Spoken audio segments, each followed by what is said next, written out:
안녕하십니까? 리딩 크리스천 앤 북클럽 RCB의 정진부 목사입니다. 반갑습니다.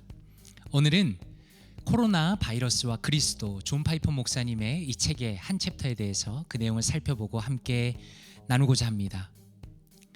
6번째 챕터입니다. 챕터 제목은 끔찍한 도덕적 현실을 그림처럼 보여줌입니다.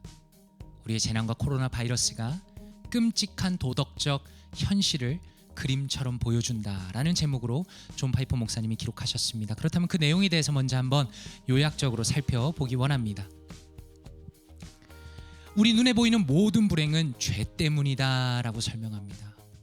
죄가 들어온 이후에 어떻게 되었습니까? 세상은 망가졌습니다. 원래 세상은 아름다웠지만 악과 질병이 그 안에 뒤섞이게 되었다는 것입니다. 그래서 우리가 직접 지금 보고 있는 세상의 황폐함이라는 것은 자연적인 결과가 아니며 죄가 침투한 이 세상에 대한 하나님의 분명한 심판이다라고 존 파이퍼 목사님은 설명하고 계십니다. 물론 하나님께서는 이 세상이 사라지고 완전히 새롭게 만들어진 새 창조의 계획을 가지고 계십니다. 그럼에도 불구하고 현재에는 그 미래의 새 창조의 계획에도 불구하고 현재에는 하나님의 자녀들조차 타락으로 인한 하나님의 심판으로 인해 고난을 받고 죽음을 경험한다라는 것입니다. 다시 말해서 성도도 코로나 바이러스에 감염될 수 있습니다. 그러나 그리스도인들에게는 어떻습니까?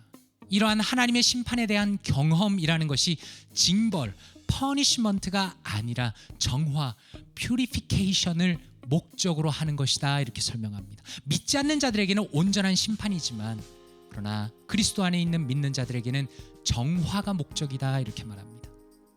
성도도 질병과 재난으로 죽습니다. 그러나 성도에게는 죽는 것조차 유익한 것입니다. 담대한 선언이죠. 왜 그렇습니까? 우리가 세상을 떠나는 것이 곧 그리스도와 영원히 함께 있는 것이기 때문입니다. 존 파이퍼 목사님이 이 시점에서 아주 중요한 질문을 하십니다. 그렇다면 왜 하나님께서는 하나님을 거스르는 죄인 도덕적인 악을 심판하기 위해서, 보이지 않는 도덕적인 악을 심판하시기 위해서 세상 안에서 보이는 물리적인 심판을 하시는 건가? 라는 중요한 질문을 던집니다. 그것은 오늘의 이 챕터의 제목처럼 질병과 재난의 물리적으로 보이는 그 끔찍한 모습을 통해서 영적인 죄의 끔찍함을 우리가 보도록 하기 위해서다 말씀합니다. 타락한 인간은 어떻습니까? 너무 영적으로 무딥니다. 사실 영적으로 죽어 있습니다. 타락한 인간은 심지어 하나님을 멸시하는 것의 결과를 스스로 깨닫지도 못합니다. 그런데 우리에게 주어진 물리적인 고통과 아픔이라는 것은 금방 생생하게 느낄 수 있습니다. 불행과 재난이라는 것은 심판의 고통을 미리 보여주며 영적인 추악함을 일깨워준다라는 것입니다. 그렇기 때문에 존 파이퍼 목사님은 이러한 어려운 상황조차 자비로운 하나님을 발견합니다. 하나님은 우리의 죄가 코로나 바이러스보다 훨씬 흉측하고 위험하다라고 하나님께서 우리에게 외치고 계신다 이렇게 설명합니다. 자비의 하나님께서 마치 C.S. 루이스가 고통은 하나님의 메가폰이다라고 얘기한 것처럼 우리의 죄가 얼마나 흉측한지를 우리에게 외치고 계신다라고 말씀하고 있습니다. 그렇다면 이 부분에 대해서 책 안의 한마디를 통해서 조금 더 살펴보기를 원합니다. 이렇게 말합니다. 물리적인 고통은 세상에 무엇인가 심각하게 잘못된 것이 있음을 알리는 하나님의 나팔 소리이다. 육체의 질병과 장애는 영적 영역 안에 존재하는 죄의 본질을 물리적인 차원에서 생생하게 보여주는 기능을 한다 이렇게 말합니다. 너무 중요한 얘기죠. 영적인 것은 보이지 않습니다. 그러나 물리적인 것을 통해서 우리의 죄의 실상을, 그 참혹함을 분명히 보여준다라고 말하고 있습니다. 그렇다면 이 부분을 어떻게 말씀으로 바라볼 수 있을까요? 저는 존 파이퍼 목사님은 사실 굉장히 성경적으로 여러 성경 구절을 인용하여서 논리를 펴시는데 저는 특별히 성도의 정화라는 점에서 로마서 8장 1절을 인용하신 부분을 좀 더 설명하고 싶습니다. 로마서 8장 1절과 2절입니다. 그러므로 이제 그리스도 예수 안에 있는 자에게는 결코 정죄함이 없나니 Therefore there is now no condemnation for those who are in Christ Jesus. 이는 그리스도 예수 안에 있는 생명의 성령의 법이 죄와 사망의 법에서 너를 해방하였습니다. Because through Christ Jesus, the law of the Spirit of life set me free from the law of sin and death. 이렇게 설명하고 있습니다. 이렇게 말씀합니다. 이 부분에 대해서 CSB Disciples Study Bible에서는 이렇게 설명합니다. Life is dominated either by sin or by God's Spirit. Christ gave the death sentence to sin, which had given us the death sentence. He gave us a choice: center life on Him or on sin. Choose life or death. Be at peace with God or at war with Him. Live in the Spirit to please God or live in sin to please death. 이렇게 설명합니다. 무슨 뜻입니까? 인생이라는 것은 죄 혹은 하나님의 영에 의해서 지배된다 이렇게 말합니다. 이 부분을 좀 더 설명합니다. 그리스도께서는 우리에게 사형 선고를 했던 죄에게 오히려 사형 선고를 내리셨다라고 말씀합니다. 너무 중요한 부분이죠. 예수 그리스도를 통해서 더 이상 죄의 지배가 우리에게 일어나지 않습니다. 우리는 죄에 속한 자가 아닙니다. 우리는 죄의 지배 영역에서 멀어졌습니다. 우리는 더 이상 죄로 인해서 우리의 인생이 지배되지 않는다는 것입니다. 그런 우리에게 예수님께서 선택권을 주셨다는 것입니다. 우리가 죄의 온전한 지배에서는 벗어났지만 그러나 죄의 영향력 아래는 있는 것은 사실입니다. 그렇기 때문에 우리는 예수님 중심의 삶이냐 아니면 죄 중심의 삶이냐라는 것을 선택하며 살아가야 한다는 것입니다. 우리는 매 순간의 선택마다 죽음을 선택하든지 생명을 선택하든지 할 수 있습니다. 하나님과 평화를 누리든지 아니면 죄를 계속적으로 선택함으로써 하나님과 전쟁의 상태로 들어갈 수도 있습니다. 성령 안에서 사는 것은 무엇입니까?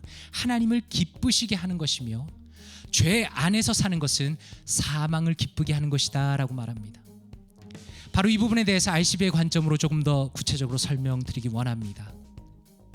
바쁜 일상을 살아가다 보면 우리는 죄가 끔찍한 것이 점점 무뎌지기 마련입니다. 얼마나 끔찍한지를 잊어버립니다.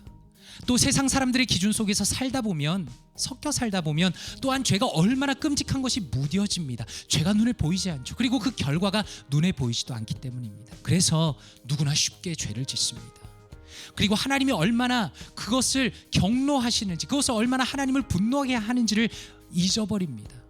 그러므로 그런 맥락에서 죄인인 우리가 그리스도를 통해서 하나님의 공의로부터 나타난 그 율법의 저주와 하나님의 지옥의 진노에서 벗어나고 이제는 하나님의 사랑받는 자녀가 되었다는 것은 정말 놀라운 하나님의 은혜라는 것을 기억하게 합니다. 하나님은 존 파이퍼 목사님이 말씀하신 것처럼 우리를 사랑하십니다. 그래서 세상의 망가진 모습을 통해서 우리가 영적인 깨달음을 얻기를 원하십니다. 우리가 영적으로 정화되기를 원하십니다.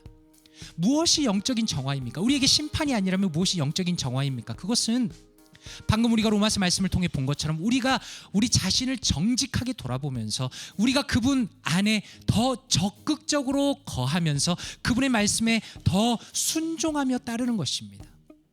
세상이 어두워질수록 어떻습니까? 빛이신 여호와 하나님을 더 가까이 하며 그것이 바로 우리의 정화되는 삶이라는 것입니다. 정말 세상이 많이 망가져 있습니다. 세상은 우리에게 그 망가진 모습을 보여줄 때 존 파이퍼 목사님 말씀처럼 우리는 세상이 얼마나 망가졌는가, 죄가 얼마나 끔찍한 것인가를 보게 됩니다. 그 죄의 결과들을 우리가 경험할 때 그것은 하나님의 심판은 아니지만 우리의 정화를 위해서 존재하는 것입니다. 우리가 우리 자신을 돌아보고 하나님 앞에 죄를 멀리하며 더 성령님을 추구할 수 있는 그 하나님의 뜻을 추구하며 살아가고자 하는 그 영적인 원동력과 정화를 우리에게 주시는 것이 하나님의 뜻이다라는 것입니다. 이 부분을 내 삶에 어떻게 적용할 수 있을까요? 저는 이렇게 제안하고 싶습니다. 나의 추악한 죄들이 거룩하신 아버지 하나님을 얼마나 진노하게 하는지 진지하게 자신을 성찰해 보십시오. 진지하게. 너무나 중요한 부분입니다. 우리를 잊어버립니다. 내가 누군가를 잊어버립니다.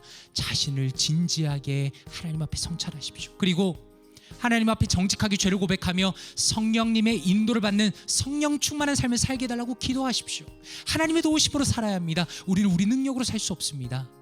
오직 하나님의 능력으로 우리의 정화되는 그 하나님의 자녀의 삶을 힘있게 이 어려운 세상 속에서도, 이 어려운 시기에서도 살아가는 우리 사랑하는 모든 성도님들, 또 영상을 보시는 성도님들 되기를 원합니다. 함께 기도하도록 하겠습니다. 사랑과 은혜가 풍성하신 아버지 하나님, 주님의 은혜에 감사드립니다. 우리가 우리 자신이 어떤 사람인지도 깨닫지 못하고 죄악의 구덩이 속에서 살았는데, 망가지고 무너지고 아파하는 세상을 보면서 우리의 죄가 얼마나 끔찍한 것인지를 다시 한번 영적으로 깨닫게 하시니 감사합니다. 하나님, 우리가 하나님의 자녀로서 정화되는 삶을 살기 원합니다. 생명을 선택하기 원하며 하나님의 길을 선택하기 원하며 주님과 동행하는 삶을 언제나 선택하기 원합니다. 주님 도와주시옵소서. 성령 하나님, 우리 가운데 육체적인 능력과 영적인 능력을 더하여 주셔서 능히 하나님을 추구하며 영적으로 정화되는 삶을 끊임없이 살아갈 수 있도록 주여 역사하여 주시옵소서. 이 모든 말씀을 살아계신 예수 그리스도 이름으로 기도드리옵나이다. 아멘.